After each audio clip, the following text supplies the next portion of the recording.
গণস্বাস্থ্য কেন্দ্রের নাম দিয়েছিলেন বঙ্গবন্ধু, উনি আপনাকে বাকশালে যোগ দিতে বলেছিলেন। 96-তে যখন শেখ হাসিনা প্রথমবার প্রধানমন্ত্রী হলেন, তিনি তখন আপনাকে ডেকে নিয়েছিলেন, আপনাদের 10 মিনিটের আলোচনা গিয়ে ঠেকেছিল 2 ঘন্টায়। আপনার সাথে আবার জিয়াউর রহমানেরও পরিচয় 71-এর মাঝামাঝি থেকে। খালেদা জিয়া বিভিন্ন সময় আপনার কাছ থেকে বুদ্ধি পরামর্শ নিয়ে থাকেন, যদিও কতটুকু কাজে লাগান তা নিয়ে আমার সন্দেহ আছে। সর্বশেষ আপনার যখন করোনা হলো, তখন মাননীয় প্রধানমন্ত্রী আপনার জন্য একটি কেবিন ঠিক করে দিলেন, বিএনপি চেয়ারপারসন আপনার জন্য ফলের ঝুড়ি পাঠালেন। তো এই দুই রাজনৈতিক দলের সাথে আপনার সম্পর্কের সমীকরণটা আসলে কি? এটা যাই না, আমি উনাদের প্রত্যেককে সৎ বুদ্ধি দেওয়ার চেষ্টা করেছি। আমাকে যখন মাননীয় পয়লাবার প্রধানমন্ত্রী হলেন, 10 মিনিটের অ্যাপয়েন্টমেন্ট দেখে পাঠালেন। তো সেখানে আবার একটা কে ছিল, আমি বললাম আপনি ঘড়ির দিকে তাকাচ্ছেন কেন?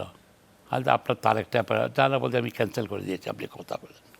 সেখানে নানা ভাই কী করণীয়, কী করতে হবে, বিভিন্ন পরামর্শ তো আপনি দিয়েছেন। প্রায় আমাদের ঘন্টাখানিকের উপরে ছিলাম সেখানে পড়াশোনা। তারপর যেমন একটা কথা বললাম, আমি দিয়ে আমার যেটা মূল যেহেতু অনেকগুলির ব্যাপার দুটো ছিল, আর যে আপনার বাবার শেষ ইচ্ছাটা পূরণ করেন।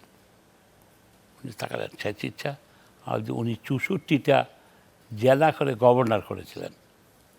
আর যে বাংলাদেশকে 64টা না করেন, 17টা জেলা করে, ওটা 17টা প্রদেশ করেন। উনি উনি উনি বললেন ওটাতে বিদ্রোহ করে দেবে। আর কে বিদ্রোহ করবে পয়লা? কে রংপুর? তারা যাবে কোথায়? করবে পার্বত্য চট্টগ্রাম। পার্বত্য চট্টগ্রাম দেখবে যে চাটগাঁয়ারা ওই বার্মিজদের চেয়ে অত খারাপ না, যাবে কোন দিক দিয়ে? আজ দেখেন আলাপ আলোচনা করেন না। আজ বঙ্গবন্ধুর এইটা কিন্তু ওরা লাস্ট, এবং সেখানেও আমার একটা ছোট অবদান ছিল। ওনাকে ওনার একটা বড় গুণ ছিল, উনি জানতে চাইতেন অন্যান্য দেশগুলি কীভাবে চলেছে। তাই আমি বলেছিলাম এটাকে আপনি 17টাই করেন, না এটা বিদ্রোহ করে দেবে, দেশ বিভক্ত, তা হবে না। এরা সবাই আপনাকে ছাড়া চলবে না। এদের যেমন ইরা পার্বত্য চট্টগ্রাম হলে তাকে হয় বার্মার সাথে যেতে হবে, বার্মাকে তারা চিনে, তার চেয়ে দেখবে যে এরা শুটকি খাওয়ার দেশের লোক, এরা অতটাই হবে না। আজকে রংপুরবাসী কোন দিক দিয়ে যাবে বা এইটাতেই হবে। আজকে সেই জন্য আমি বলছি টেনে আলোচনা করা যেতে পারে। আমি বলছি ওনার এই শেষ ইচ্ছাটা আপনি পূরণ করেন। উনি এটা থমকে থাকলেন। তারপরে আমি বললাম ওনাকে, তুমি যেখানে বসছো ওনার পিছনে বঙ্গবন্ধুর একটা ছবি ছিল। আপনি বোধহয় ছবির নিয়েও কিছু একটা প্রস্তাব দিয়েছিলেন, যে আমি ওনাকে বললাম যে এমন কিছু আপনি করেন না এই ছবিটা এখান থেকে সরে যায়, চিরকাল যেন ওই ছবিটা থাকে। তো কী করতে হবে? আমাদের যে পাশে মৌলানা ভাসানীকে বসায় দেন, আর তাদের পায়ের নিচে আমি শব্দটা উল্লেখ করলাম, ওসমানীকে দেন আর জিয়াউর রহমানকে দেন, পায়ের নিচে শব্দটা। উনি থমকে থাকলেন, ভাই এটা কথা হলো? তখন আমি বললাম যে আমি যেতে পারবো তো ওইখান থেকে? আমাদের বঙ্গবন্ধু নাই আজকে, আমি কিন্তু বেঁচে আছি। এটা বলছেন কেন? আজ সহিষ্ণুতার কথা বলছি।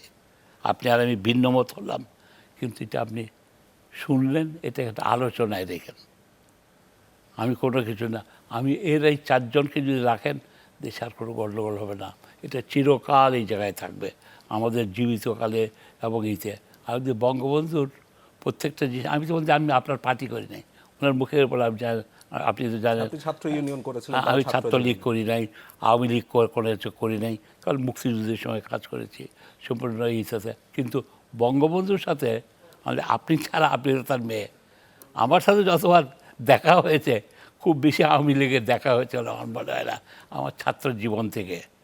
আপনার সেই প্রস্তাবকে আপনার ধারণা বিএনপি মেনে নিত? কখনো কথা হয়েছিল এই বিষয় নিয়ে খালেদা জিয়ার সাথে? সেটা যেহেতু উঠে ওদের তো না, ওদের যত লাভই হতো, ওরা তো স্বীকৃতি পেল।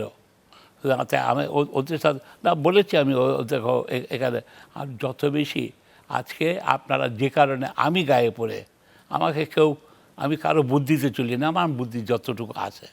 এই যে তারা 15ই যে খালেদা জিয়ার জন্মবার্ষিকী পালন করতো, আমি একদিন যে হাজির হলাম, তাহলে আপনার জন্ম কবে হয়েছে আপনি কেমনে জানেন? আপনি দেখেন কবে হয়েছে, সে নিয়ে আমার কোনো বিতর্ক নাই। তার অধিকাংশ মুসলমানের জন্ম তারিখ নেই। আমাদের যেহেতু হিন্দুদের কোষ্ঠী আছে, আমাদের নাই। তবে আজকে 15ই আগস্ট হাজার লোকের মৃত্যু হবে, জন্ম হবে, তাদের বিয়ে হবে, ছেলে মানুষের হবে।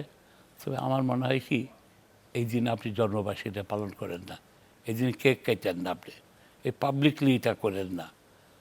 উনি তারপর থেকে কিন্তু কাটতেন না। কাটবেন না আমাকে বললেন না যে বন্ধ করবেন, এসব কিছুই বললো না,